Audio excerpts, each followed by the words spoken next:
Welcome to another House of Asher with your host, Steve E. Asher. Hello, folks. Glad to be talking to you again. I was thinking about a lot of times this time of year, you hear a lot of people talk about maybe they're going for hikes. You know, the weather's nicer. Ticks are all but gone. The dastardly mosquito, my sworn enemy, and flies and a lot of those winged despots that make your summertime really suck, have been banished into the cold, frozen hell beneath us. Anyway, but I think about people, and they always have some weird experiences. Now, this can be in state parks. This can be a local path that you know of, a hunting track. This has even been reported in walking paths in urban areas, New York, Chicago, Seattle. You know, just very large places. And this is not just in the U.S., this happens all over. Now, some of the creatures I'm going to talk about tend to be more or less American phenomenon, but if you have anyone to add to the list and some of their stories, please do, because, you know, this is an international show, and I like to touch base with people from different cultures. It's always cool. But before we get too deep into that, I want to, again, thank you for tuning in to House of Asher, and please make sure to go to steveasher.studio.com. And if you do that, that will take you to my webpage, and that touches on everything from this very show, that you can listen to episodes on Spreaker, TuneIn, YouTube, just gobs of stuff. You put it in and we'll bring up all kinds of different ways to find the show. But do go check it out. And if you have a few shekels you can spare, go check out Amazon.com and type in my name, Steve E. Asher, and you can find my new book, which talks about reincarnation and near-death experiences. I found it was really fun to write, learn a lot of stuff, you know, because I always thought it was just like, well, someone's seen a white light, or someone, you know, a little chorus of, you know, a chorus of angels or something, but these really run the gamut. Everything from near-death experiences aren't always going to heaven. Sometimes it's a lot of different places, and depending on your religion, it's a lot of different places. Some people are talking about seeing a Messiah, or some people are walking amongst the stars in the universe, rejoining the initial pure energy that produces everything. So anyway, but please do that. And I want to hear your thoughts on some of the subjects that I talk about, and every subject you'd like me to talk about. Please do. And as always, I thank you. One of the first ones I want to talk about is the Appalachian, depending on how you pronounce it, mimic. Now, this is a pretty widespread legend in that area, especially, you know, up in the more mountainous areas. The entity is said to, well, imitate your own voice, which is weird. I mean, maybe that's where some of the, you know, the ideas of echo, and I'm sure you've heard of the mythology of echo and how more or less the only way, you know, they would communicate is, you know, calling back. They couldn't say anything else.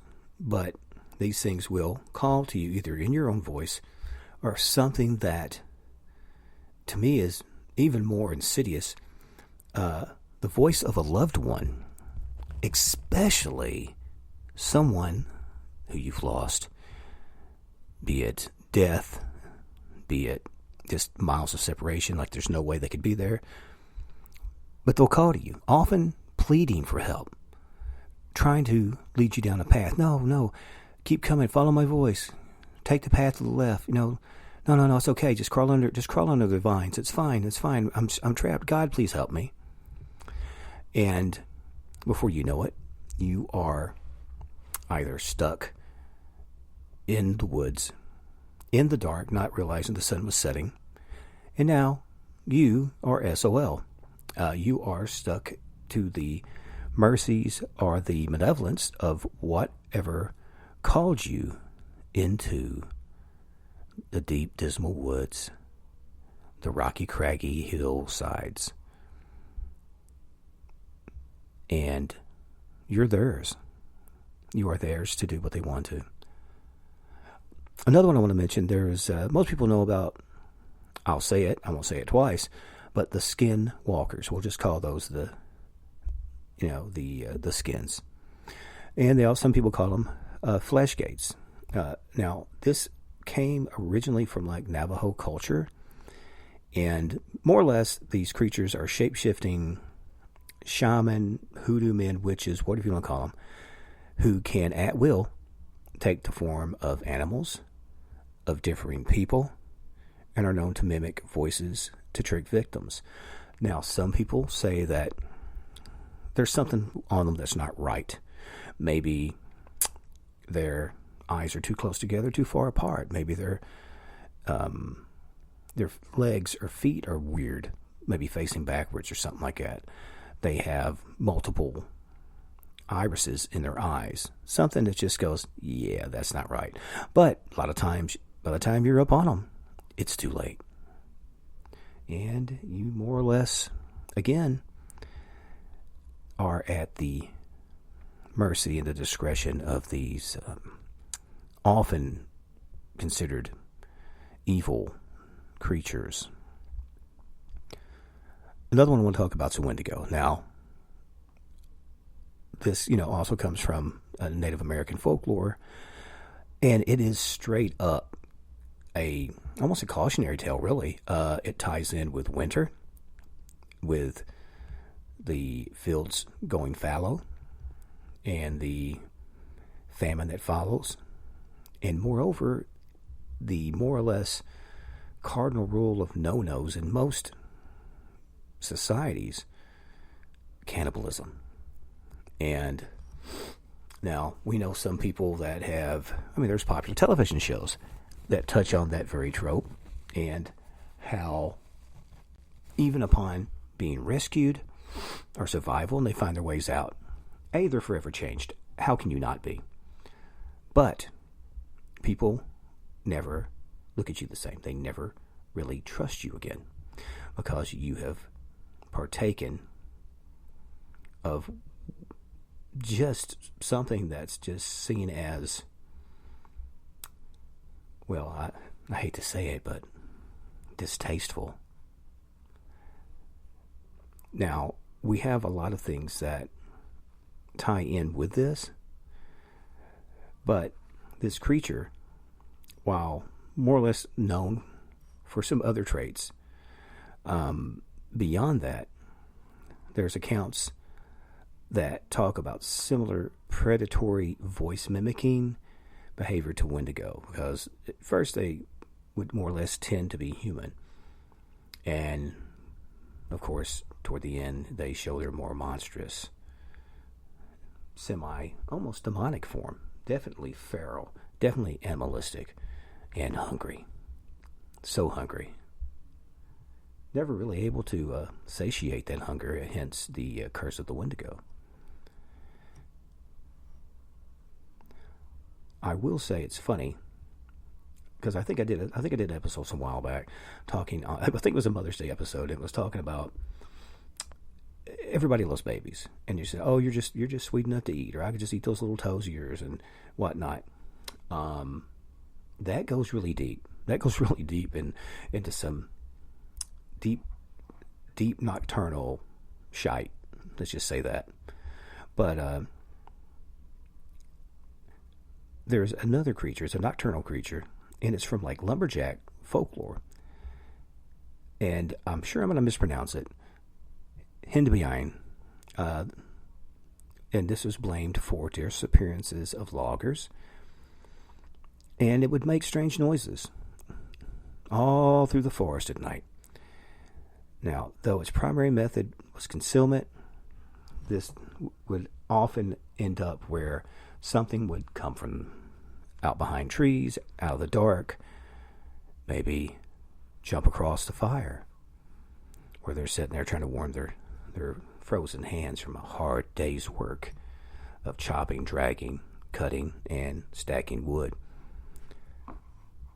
Now, I don't know so much what this thing looks like, but I would assume it would have to look somewhat human, or they couldn't get very close to you. It's just one of those things. Now, you have more of a generic, evil, kind of prankster spirit creature. Now, some places talk about this, more or less, that they'll roam the woods, play tricks, or do different things to mess with people that are isolated. This could harken back to fairies, brownies, dark elves, other kind of nocturnal trickster beings. Think about the night deer, for God's sakes. You know, they in themselves, they almost look right, but there's something just not right, something just not deer about them. And, you know, some people can explain it as auditory illusions, maybe coyotes, owls, different kind of hallucinations, but what's to say some of that was not caused by the creature trying to normalize what we think we see and hear. But I'm curious what you guys think. I love this kind of stuff. And, you know, until I'm out in the woods at night for some reason, and maybe my car breaks down, and I'm having to walk up an old gravel road back to the town 2 or 3 miles back. And I swear something's walking behind me. Oh my God, what is it? I can't see it. Just, Lord, get me down the hill. Thank God, I never encountered nothing. Or maybe I did. Maybe the prankster took my shape. It is now taking over the show. Ha ha ha. No, but seriously, I do hope you guys have enjoyed this episode, and I want to hear what you got to say. Please leave a like, subscribe, maybe share it with some friends, share it with some enemies. Maybe you want to, turn them on to something cool. But I don't know what time of day you listen to this, but get out there, enjoy a little bit of the daytime, get some of that sweet, sweet vitamin D in your system. But as the sun sets behind the pines and the shadows grow long, melting into a sweet, sweet amber pudding, please make sure to check your bedroom, check behind your doors, check in the hallway, check down toward that group of pines and tall cedars. Couldn't you swore you saw something? But it couldn't be. But it's okay to be a little afraid, because there's learning in fear. And I want to thank you all again, and God bless you. And above all, my friends, until next time, stay scared.